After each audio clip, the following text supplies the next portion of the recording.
कि हम आज भी वहीं पर खड़े हैं जहां पर हम खड़े थे। क्यों? तो क्या हुई?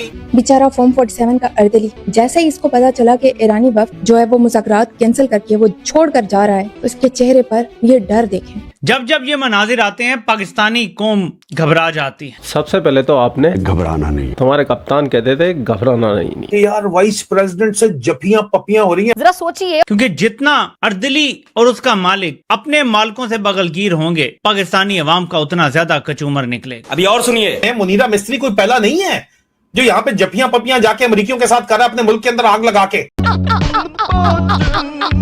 इस आदमी का नाम है शहबाज शरीफ, ये पाकिस्तान का प्रधानमंत्री। हाय हाय, आप इसके चेहरे के भाव देखते जाइए। ठीक है, ये डर है कि पता नहीं अब अपने मालिक से क्या क्या सुनने को मिलेगा। इसके तोते उड़ गए। तोते क्या, मैना, कबूतर, कौवा सब उड़ा हुआ है इसके चेहरे पे। हवाइया इसकी उड़ चुकी है। इतना डरा हुआ शहबाज शरीफ मैंने अपनी जिंदगी में नहीं देखा। शहबाज शरीफ पूरा कांप गया जेडी वन जब उसके पास आया कि तुमसे मिला, मुझसे नहीं मिला और ये क्या बोला। तो ऐसे ऐसे कर रहे थे, ऐसे तो मुनीर की तरफ देख रहे थे, वो एकदम स्टंप आउट सा हो गया था। उसने बोला यार ये क्या हुआ। शहबाज शरीफ ने यही बोला होगा अपने मन में, छोटे पापा आए हमारे लिए क्या लाए। बड़े पापा तो ट्रम्प है उसके ना, तो छोटे पापा आए हमारे लिए क्या लाए। वहां से जेडी वैंस आया, गला सूख गया इसका। ये सोचे बैठा था कि अब्बास अरागची ईरान के विदेश मंत्री आएंगे, मैं मिलूंगा वहां पे, जेडी वैंस से हाथ मिलवाऊंगा। सब चेहरा दिख कैसे थूक घोट रहा है। इसको समझ में नहीं आना है कि करना क्या है। हाँ भाई हाँ। अब हमारा मालिक क्या करेगा, ट्रम्प क्या करेगा, जिसको जाकर सजदे करते हैं, सल्यूट करते हैं, जिसको नोबेल पीस प्राइज के लिए और इतनी पॉलिश की डिब्बी निकालते हैं ना, वो पूरी डिब्बी खर्च करके फिर उसके बाद अपनी जुबान से भी चाट कर बूट चमकाना शुरू कर देता है। इसको लग रहा है कि कहीं डोनाल्ड ट्रम्प जो है इसको बुला के इसकी सुताई ना करे।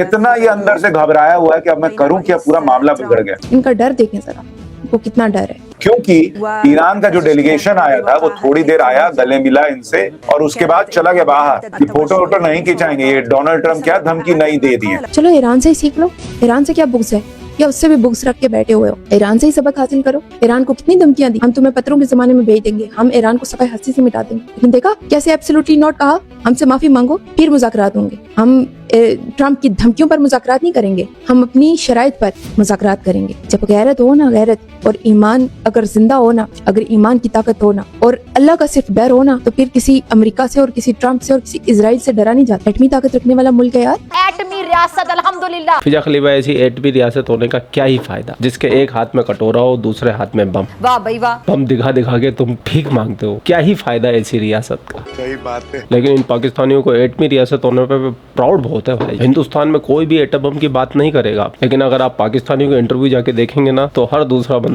हमारे पास एटम बम है, हम एटमी रियासत है, हम ये है, हम वो है। कजन मैरिज की औलाद है, बस क्या ही बोले इनको। जेडी वैंस ने कतर का शुक्रिया अदा किया, दूसरे ममालिक का शुक्रिया अदा किया, तो वहां पर उन्होंने पाकिस्तान का भी शुक्रिया अदा किया, शहबाज शरीफ का भी। और उसके बाद उन्होंने फील्ड मार्शल को तकरीबन अपनी बेगम के बराबर ही अहम किरदार के तौर पर रख दिया कि उनकी उनसे कितनी ज्यादा बातचीत होती है। His Field Marshal in Pakistan, Asim Munir. I will say that since Field Marshal Munir welcomed us with the Prime Minister in Islamabad, I have joked that I have two very, very important people in my life, an Indian and a Pakistani. The Indian is my wife and the Pakistani is Field Marshal Munir. And I've probably talked to Field Marshal Munir more than I've talked to anybody else over the last... Munira मिस्त्री जिससे मैं 3 महीने से सबसे ज्यादा इसी से बात कर रहा हूँ, दिमाग खा रहा है मेरा, कहना तो वही चाहता था। इनको डिग्निटी वाली चीज ही नहीं पता और इनको लग रहा है एक्चुअली इन्होंने क्या चूरन बेचा है पाकिस्तानियों को। They have actually sold this idea to the Pakistanis that हमारी, देखो हम किस किस लेवल पे हैं, कहां हम पहुंच गए, हम दुनिया भर के फैसले करवा रहे हैं। ये उन्होंने, अच्छा क्योंकि पाकिस्तानी लिखे पढ़े नहीं है, and because of the restricted gene pool, because they are marrying in Pakistan, marrying sisters is the in thing in Pakistan. तो अपनी क्योंकि कजन सिस्टर से वगैरह ये शादी करते रहते हैं, तो इनका दिमाग बैठ गया है। And a large majority, a very vast percentage of the population of Pakistan, they're psychiatric cases because of this.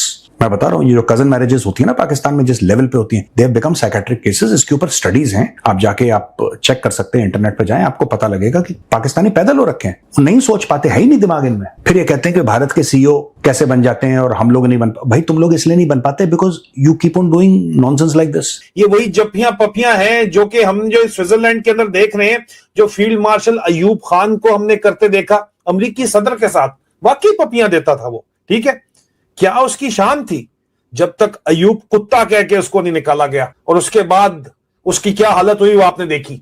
General Ziaul हक भाई, उसकी क्या मतलब के शश के प्रोग्राम थे, सदर रेगन से लेके सदर बुश तक, सीनियर तक, देखा था आपने उसका क्या भयानक अंजाम हुआ आमों की पेटी से, वो भी देखा था ना।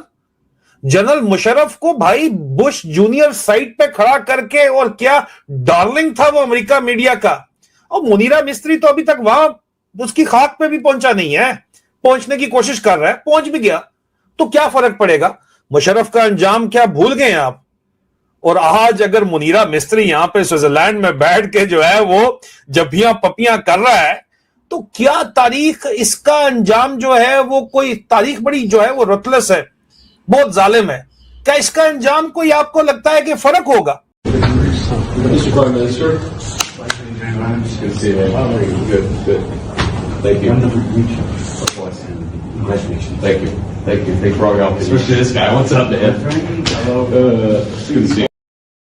क्या आपको आवाज आई है? शहबाज शरीफ से बड़ी रस्मी सी गुफ्तगू की है, please to meet you and stuff. जैसे ही मीर जाफर पहुंचता है, व्हाट्सअप मैन, जैसे दोस्तियां हैं, जैसे यारियां हैं। समझ आ रहा है? क्या फॉर्म 47 के अर्दली लाकर बिठा दिए हैं।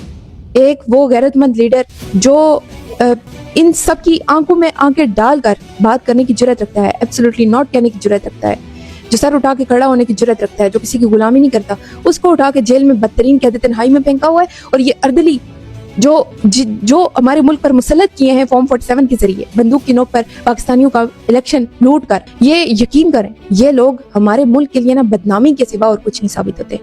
ये पाकिस्तान के लिए ना बदनामी का बायस बनते हैं। एक इमरान खान वो पाकिस्तान के लिए फखर का बायस बनता है, फखर का। आज भी पाकिस्तान का नाम लो ना तो दूसरे ममालिक में लोग इमरान खान का नाम लेते हैं, पाकिस्तान का नाम लेते ही इमरान खान का नाम लेते हैं, क्योंकि पाकिस्तान की पहचान है इमरान खान। और इनका डर देखें, अपने मालिक से इतने डरे हुए हैं ये लोग। फील्ड मार्शल ने मोहसिन नकवी को कहा कि आखिरत के दिन एक मुसलमान जो होता है उसकी जिंदगी में होता है लाइफ आफ्टर डेथ। तो वो कहते हैं आखिरत के दिन मेरी गवाही दे देना कि मैंने कितने लोगों की जानें जो है वो बचाई हैं, मैंने एमओ सीज फायर कराया। बस कर कांड लूं। जो खबरें हैं असल में वो ये हैं कि ईरान टोटली रिलाई कर रहा है कतर पे, ये है असल खबर। और पाकिस्तान के जरिए क्योंकि अब पैगामात देने की जरूरत नहीं रही, तो पाकिस्तान वहां पे बिठाया गया है या बैठा है जो अमेरिका की खिदमत की है इस सारे काम के दौरान। असल में ये किरदार है। अयूब खान, जियाउल हक, परवेज मुशर्रफ, सब वॉशिंगटन की डार्लिंग्स थे एक वक्त के अंदर। सब के सब नई जंगें छेड़ते थे, इंडिया को बताते थे ये हमें आके खा जाएगा, साथ उनसे मुलाकातें भी करते थे। ठीक है, वो हम कहते थे, जो पाकिस्तान में बचपन से हमें मुताला पाकिस्तान पढ़ाया गया कि यार ये हिंदू साला बनिया, बगल में छुरी, मुंह में राम राम। नहीं यार, ये आपके जर्नैल हैं जो मुंह में hello hi, we love you, we want peace, और पीछे से जाके कारगिल ले लो। अब तो पता है, मैं तो लाइव वहां पे मौजूद था, मुझे पता है आपने खुद जाके पंगा लिया था कारगिल के अंदर भाई। कोई वहां से घुस बैठी, और आपने फौजियों को जब उन्होंने इंडिया मीडिया ने कहा वो घुस बैठी हैं, तो देखा हाँ घुस बैठी हैं, अपनी लाशें छोड़ दी। यार आपका कर्नल शेर खान जिसको निशाने हैदर मिला, वो इंडियन कमांडिंग ऑफिसर कर्नल की साइटेशन के ऊपर मिला कि यार तुम्हारा अफसर बड़ा बहादुरी से लड़ा है सालो, मत इसको घुसबैठिया बोलो, तुम्हारा अफसर है। उसको हाईएस्ट अवार्ड मिला निशाने हैदर इंडियन कर्नल की साइटेशन के ऊपर, तो तुमने पंगा लिया था जाके, ये पहलगाम में तुमने जाके पंगा लिया। और ये ड्रामा जो हमें पढ़ाते चले आए हैं, तारीख मुताला पाकिस्तान, गलत पढ़ाया गया है। पंगे पाकिस्तान के जर्नैल लेते हैं और जब रिस्पॉन्स आता है तो कहते हैं बनियानुल मरसूस हो गया, उधर से संदूर होता है, इधर से बनियानुल मरसूस हो गया, मुझे फील्ड मार्शल बना दो, मैंने मार्का हक कर लिया। यार मतलब दिल तो करता है कि मैं वो बातें करूं जो वाकई मेरे दिल के अंदर हैं, लेकिन हमारी बहनें भी देख रही होती हैं, मैं कर नहीं सकता वो बातें। यार इतने यार ये बेशर्म झूठे हैं, और ये बेशर्मी हमेशा से करते चले आए हैं। ये खुद जाके पंगा लेते हैं वहां पे, इंडिया के साथ भी और अब अफगानिस्तान के साथ ले रहे हैं, आपको बताने के लिए खा जाएंगे। और भाई अपने घर के अंदर आग लगी हुई है, ये जा रहे हैं जनाब आग बुझाने, जाके फायर सेफ्टी के लेक्चर वहां पे जाके देख रहे हैं। वो इसलिए कि पाकिस्तान अपने आप को इस खित्ते का चौधरी समझता है। पाकिस्तान को लगता है कि इस खित्ते को अगर चलाने वाला कोई मुल्क है तो वो हम चला रहे हैं, भीख मांग मांग के। खैर पूरा वीडियो आप लोगों ने देख लिया। वीडियो देखने के बाद में आपकी क्या राय है, कमेंट सेक्शन आपका, आप भी कमेंट करके अपनी राय रख सकते हैं। आप लोग अपना ख्याल रखें। आपका भाई आपके लिए पाकिस्तान से रिलेटेड वीडियो लाता रहता है। जय हिंद, वंदे मातरम, जय श्री राम, जय श्री राम, जय श्री राम।